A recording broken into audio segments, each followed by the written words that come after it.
Northwest Park. My name is Jenny. I'm the animal care specialist here. I look after and care for our animals that live in this barn. And I'm Emily. I'm the lead environmental educator here, so I teach about all the animals that Jenny takes care of. Come on in and we'll give you a behind-the-scenes tour.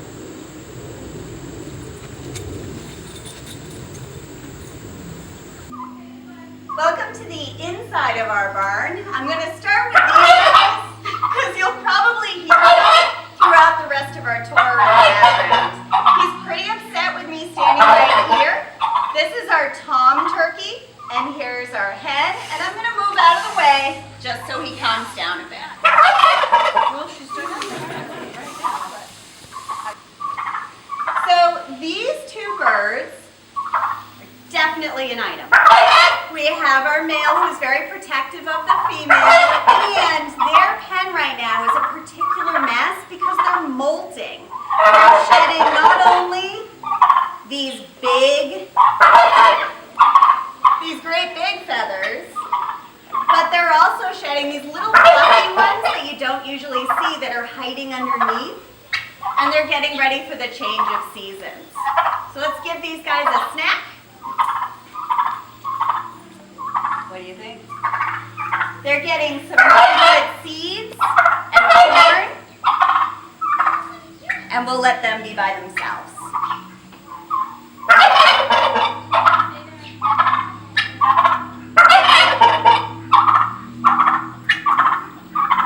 These are our ducks here at Northwest Park. We focus on heritage breed birds. So we have Cayuga ducks, which occasionally will lay a nearly black egg. You can see that when the Nature Center opens. We also have blue Swedish ducks and black Swedish ducks. Other cool thing that you can notice about our ducks is we do have one male duck or boy duck. With ducks, he's called a drake, and he's the one with the curled tail feather. Right at the back, it just curls up at the top of the tail. Our ducks are a lot of fun. They have a lot to say. Not quite as much as our turkey, but they also love water and will make a great big nest with any water that they have access to. Here we are in the chicken coop. We have a bunch of different heritage breed birds in here, plus our random turkey friend. You saw how feisty our Tom turkey is, and he was not particularly welcoming to this lovely lady, so she hangs out with our smaller friends. Besides our turkey, we do have some beautiful heritage breed chickens. We have our barred rock in the corner there, the black and white striking one. That's one of my favorites because that's the kind that I grew up with. And then we have some others that are outside. Stop by anytime and we'll introduce you to all of our different breeds. They are excellent birds to teach with. You good now? There we go. Because you can get to see them right up close. So our chickens have the inside portion with their nesting box and their roosts, food and water, but they also have this important outside space where they will instinctually go out and scratch and peck for not only the seeds and corn that we put out, but they'll also go for natural seeds that fall out here. Any greenery, you'll notice there's no grass or vegetation of any kind left in this outside area and anywhere that they can reach around the edge. But they'll also find lots of bugs and worms. They get very excited if a worm finds its way into this pen. We've met 3 birds so far that lay eggs. You've all seen and probably eaten a chicken egg like this. Maybe white, maybe brown. But this is our classic chicken egg. Our ducks lay a little bit bigger, greener egg, unless it's that special Cayuga duck that lays the black egg. And then the turkeys. The turkeys lay a much larger speckled egg with a lovely creamy background. Hi, this is our sheep pen. We have Tinkerbell and Snowy. They are two of our purebred Cotswold sheep originating in England. They're part of our Heritage Breeds program here. We're helping to preserve this breed. They are hardy to the area, good in the cold weather, and they are known for growing very, very long wool. At its max, it can be up to and over 5 inches long. That wool was normally used for rug making on the floors, and it provided good insulation in the homes. So right now, their wool is only about maybe an inch or two. They were sheared in June. A breed like this with the long wool needs to be sheared twice. Once in late spring, early summer, and once again in late fall, early winter before it gets too cold. Another interesting fact about Snowy and Tinkerbell here. This is Tinkerbell. Snowy still thinks some of us are wolves. She's a little bit younger, but Tinkerbell here really loves to get scratched. And obviously, because wool is very itchy. So another interesting fact about Tinkerbell here and Snowy is there's 2 different types of sheep, the way they grow their wool. Tinkerbell here is what's called a closed-faced sheep, which means her wool comes all the way over her face, and the Cotswold breed is even known for having these ringlets of wool that grow down and cover their eyes. So you might see that late fall before we shear them. Other types of sheep are what's called open-faced, where the wool stops at the neck and it really looks like they're stuffed inside a giant sweater.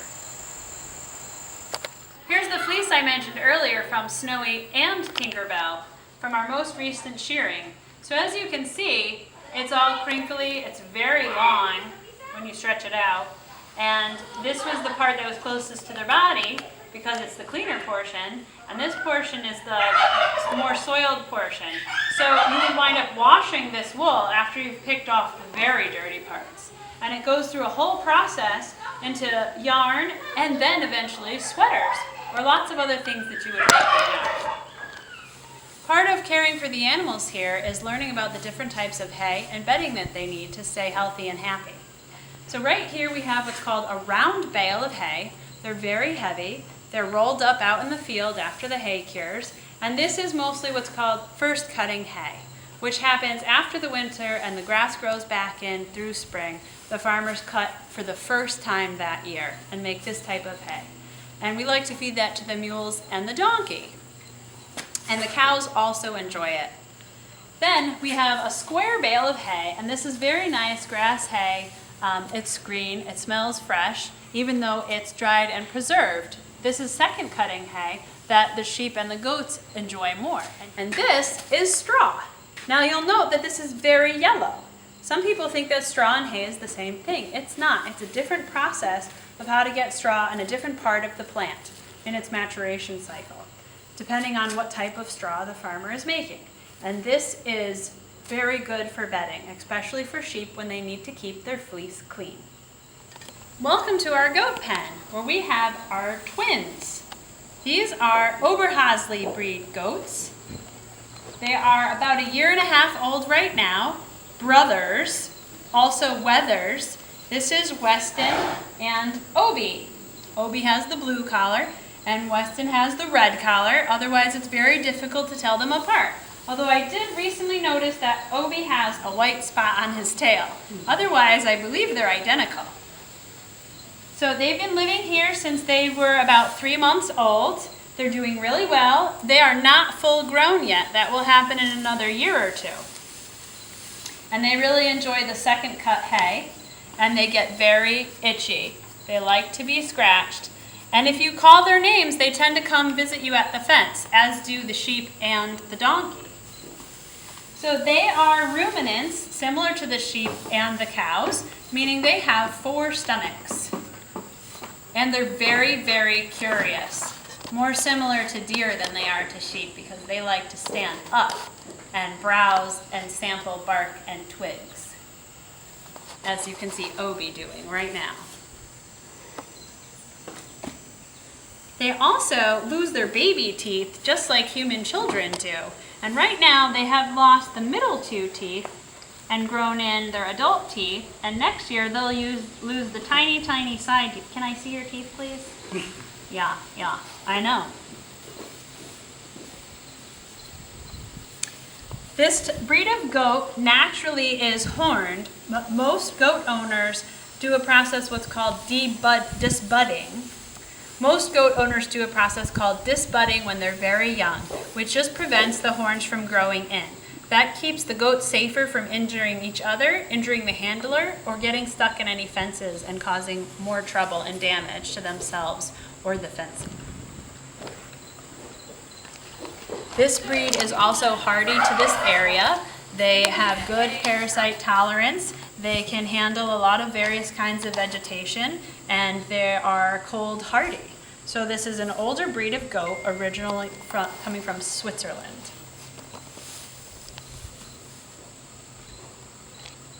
And these boys are very curious and very gentle, and they, similar to cows and sheep, do not have teeth on the top.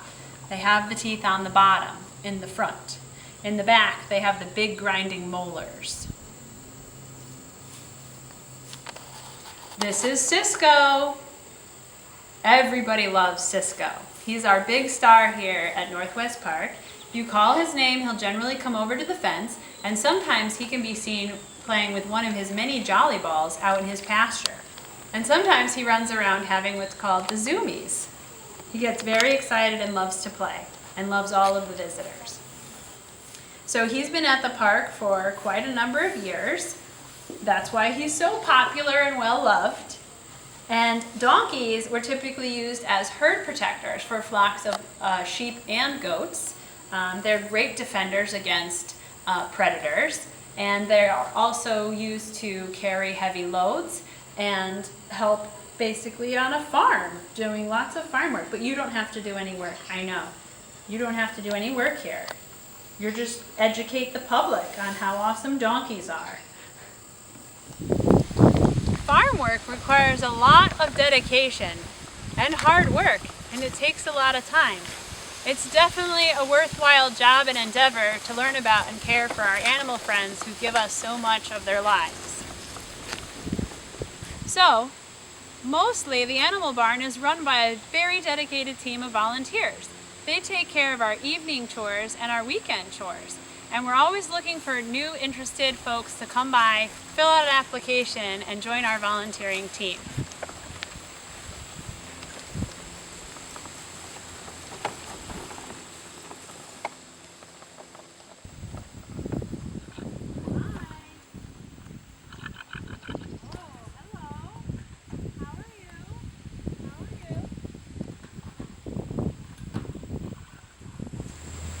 This is Sawyer. He's our gelding mule. He's the bay. That means he has black mane and tail and legs. He's also a little fresh. Very, very smart. This is Lucy. She's our female donkey. And I'm sorry. This is Lucy. She's our female mule. She's the chestnut colored. They're both in excellent condition and they're very fresh right now. So we have an extra fence around the mule pen because they are very lively animals, very smart, and they like to run and play together. Sometimes you'll see them rolling around taking a dust and a mud bath. That keeps them cool and helps to keep the flies off. They're a very strong working breed that has been a part of the history of our country, helping on major projects and even in military service.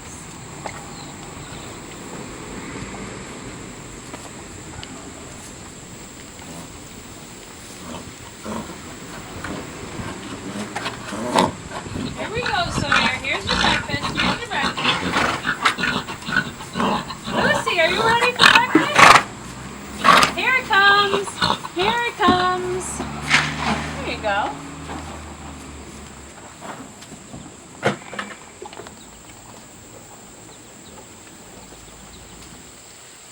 So a mule is a very specific breed, we'll say. A mule is when an giant American donkey, a male, is bred to a female horse. So mules themselves can't breed together, but it creates a very strong, sturdy animal. And if you'll notice that Lucy and Sawyer look just like horses. They're about the same size and height, but the most obvious difference is their giant ears, more like that of a donkey.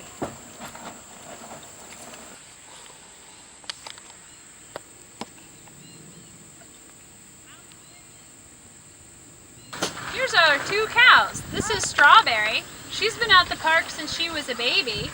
Now she's about 17 years old and going strong. And this is Tara. She's our new cow. She's about 5 now and just about full grown. She's bigger than Strawberry now. And they enjoy each other's company very much. Tara is a milking shorthorn and Strawberry is an Irishshire. Again, heritage breeds that we are working hard to preserve, the rich history and genetic contributions they can make to the health and well-being of livestock in this area. We'd love to have you visit the animals here at Northwest Park, but we'd also ask that you to respect their health and well-being. And you can do that by not sticking your hands near the animals. We don't want anybody to bite. These animals don't know the difference between your fingers and food. And that brings me to my next point. The animals are on a very special diet guided by our vet so we can ensure their best health and well-being. So we ask that no one give them any food that you bring from home and also no food that you may find in the park. It's not necessarily food for those specific breeds, and it's a very hard job I have of making sure that they are getting exactly what they need. So Jenny, now that we've met all of these really neat animals, how do we make friends with them? I know that I can't get too close to the mules because they have that extra chain in front, but everybody else, it looks like I can just walk up to their outside pens. I'm glad you asked that, Emily. You can walk right up to our outside fences for where we have the animals around the animal barn. The best way to make friends with our animals is through quiet observation. I know that may be hard for some of you because we all get very excited to see our animal friends. But on the animal's end, we want to give them a chance to get curious and to come up to the fence and to see who you are and what you're all about. And that's best done by being quiet and moving slow around the pen so as not to scare or startle the animals. That way, they'll have a good chance of checking you out. Well, during COVID, we can't go inside places. So how do we visit the animals? That's another great question, Emily. So right now we have the animal barn closed for everyone's safety. However, the animals get to go outside. Normally every day, even in some bad weather, they get to enjoy going inside and outside. And once you get to be better friends with them and learn all of their names, they generally come to the fence when you call them. So we have everybody out here enjoying the park, social distancing, and also getting to visit our animal friends through the fence.